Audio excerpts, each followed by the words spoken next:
Hey, Makiko. Hopefully I'm pronouncing that right. I just can read it off the Etsy, but got the blue Beetle helmet here for you. Came out really well. I mean, that blue especially came out fantastic, but I'll show you putting it together. So I was unable to make it as one piece because of the way that the bottom of this jaw works. It would have to be like unreasonably large in order to have your son be able to fit his head in with it being one piece. I tried to scale it around, it really just didn't work out, but as you can see, there's some magnets in here. Not every hole, because I got really strong ones, so if I filled them all out, it might actually be incredibly hard to take it apart. But you put this headpiece on first, and then the jaw here clicks into place like that.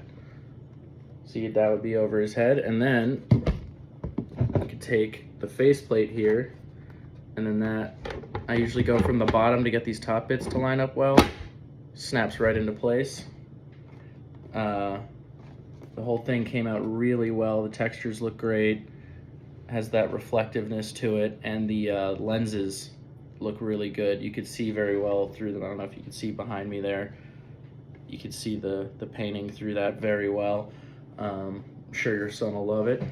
So as you can see, the inside needs the foaming done because I don't do it on my end, otherwise it might be too tight.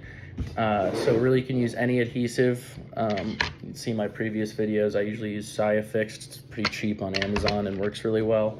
But I cut out a bunch of these foam inserts for you, some of these thinner versions and then some of these thicker ones.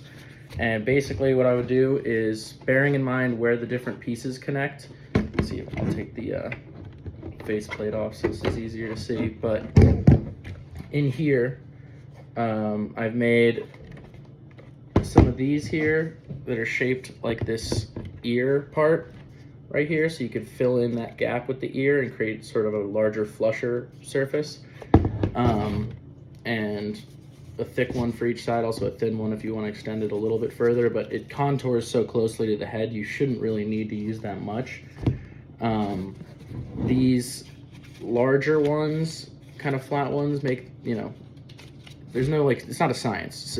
So you can, these large ones I think would be good for putting up in the top here to fill in if there's space above.